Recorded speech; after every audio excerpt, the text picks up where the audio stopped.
ఇక ఇంకొకటి, సరే ఇవన్నీ గవర్నమెంట్లు మారినా కొద్దీ వాళ్ళ పాలసీలు మారుతూ ఉంటాయి, ఒక్కొక్కరు ఒక్కో రకమైనటువంటి నిర్ణయాలు తీసుకుంటారు. ఇవన్నీ పక్కన పెడదాం. ఇది నూరు మన ఒక్కరమే కాస్తో కూస్తో బాగున్నాం. ఈ బాగున్న నగరం ఫస్ట్ ఇది నూరు. ఢిల్లీ నగరం మీరు చూస్తున్నారు టీవీలలో పేపర్లలో, వాయు కాలుష్యం పెరిగిపోయి శబ్ద కాలుష్యం పెరిగిపోయి ఢిల్లీ నగరానికి సెలవు ఇచ్చారు. పాఠశాలలలో పిల్లలు పడిపోయే పరిస్థితి లేదు, ఇంటికాడ ఆన్లైన్ లో చదవమంటారు, ఉద్యోగస్తులు ఆఫీసులకు పోయే పరిస్థితి లేదు, పార్లమెంట్ జరిగే పరిస్థితి లేదు. నిన్నగాక మొన్న నితిన్ గడ్కరీ గారు సెంట్రల్ ట్రాన్స్పోర్ట్ మినిస్టర్ స్పష్టంగా ఇప్పుడు ఢిల్లీకి వస్తే నా ఆరోగ్యం దెబ్బతింటుంది, నేను ఢిల్లీకి రానని ఒక కేంద్ర మంత్రి చెప్పిందంటే ఈ రోజు ఢిల్లీ దేశ రాజధానిలో ఉన్న పరిస్థితులు కాలుష్యాన్ని ఒక్కసారి అంచనా వెయ్యండి అని చెప్పి నేను ఈ తెలంగాణ ప్రజానికానికి నేను చెప్పదలుచుకున్నాను.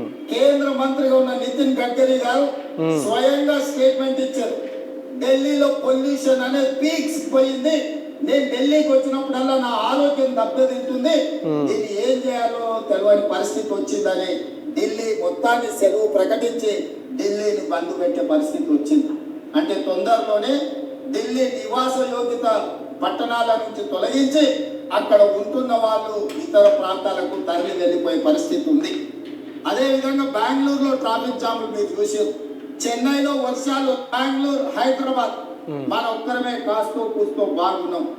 ఈ అయిపోయింది. ఢిల్లీ అంతా పొల్యూషన్ ఉంది, అదంతా ఆగమాగం ఉన్నది, అక్కడ అసలు మనుషులు బతికే పరిస్థితి లేదు ఢిల్లీలో కాలుష్యంతో.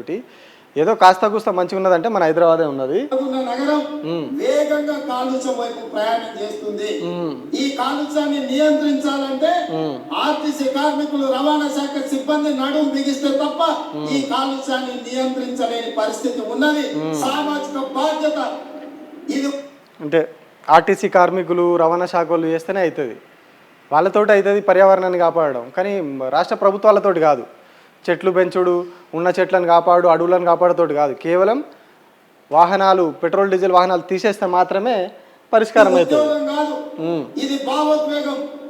ఈ నగరం నిర్మానుష్య నగరంగా మారకుండా ఉండాలి అని అంటే రవాణా శాఖ క్రియాశీలకంగా పనిచేయాలి, చట్టాలను పకడ్బందీగా అమలు చేయాలి, ఈ నగరంలో కాలుష్యాన్ని వెదజల్లుతున్న వాహనాలను నియంత్రించాలి, నియంత్రించడమే కాదు నిరోధించాలి.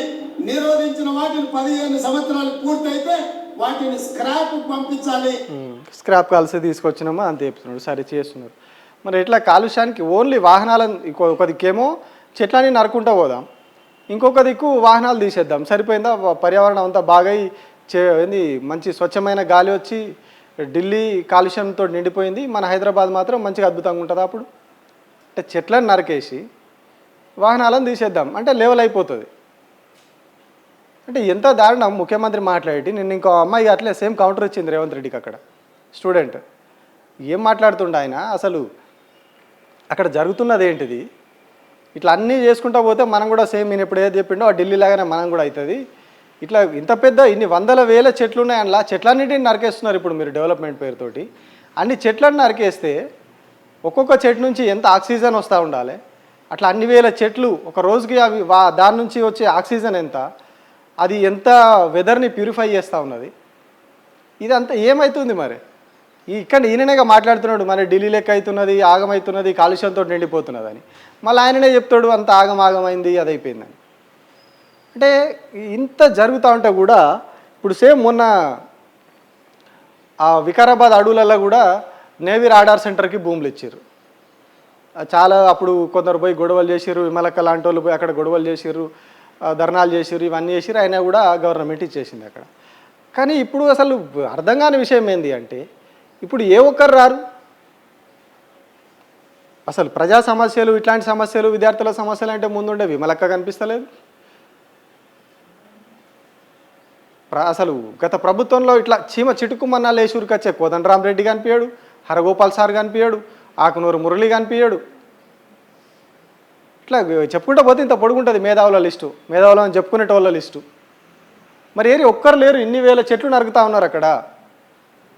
మేము పెద్ద పెద్ద మేధావులము, ప్రొఫెసర్లము అని చెప్పుకునే చాలామంది ఉన్నారు తెలంగాణలో. మొన్నటిదాకా చలామణి ఏడాది కింది దాకా మేము మేధావులం అని చెప్పుకొని చలామణి అయిన వాళ్ళు చాలామంది ఉన్నారు.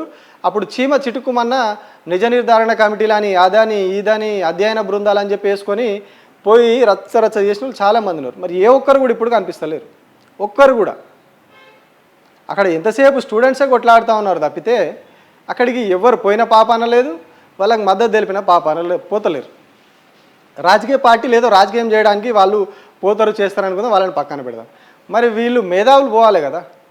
ఇంత పర్యావరణానికి అన్యాయం జరుగుతూ ఉంటే గ్రీన్ ట్రిబ్యునల్ల కేసులు వేసుడు ఇట్లాంటి వేసుడు అన్నీ గతంలో ప్రాజెక్టులకు వాటికి వీటికి చేసిర్రు. కానీ ఇప్పుడు అసలు అటు దిక్కు కన్నెత్తి చూసుడు కాదు, కనీసం దాన్ని మాట్లాడే ప్రయత్నం కూడా ధైర్యం కూడా చేస్తలేరు వీళ్ళు. అంటే అప్పుడు మేధావులు అని చెప్పుకున్న వాళ్ళు మరి ఇప్పుడు మేధావులు కాకుండా పోయిర్రా, లేకుంటే ఆ మేధావులకు ఏమన్నా చేతులు దడిపేసరికి సైలెంట్ అయిపోయిర్రా మరి. అంటే అప్పుడు తప్పు అయింది కూడా ఇప్పుడు తప్పే కావాలి కదా. అప్పుడు తప్పు అన్నప్పుడు ఇప్పుడు కూడా తప్పే కావాలి. అప్పుడు తప్పు అయింది, ఇప్పుడు ఒప్పేట్లు అవుతుంది, కావద్దు కదా. ఇది మన రాష్ట్రంలో ఉన్నటువంటి మేధావులు అని చెప్పుకున్నటోళ్ళ తీరు.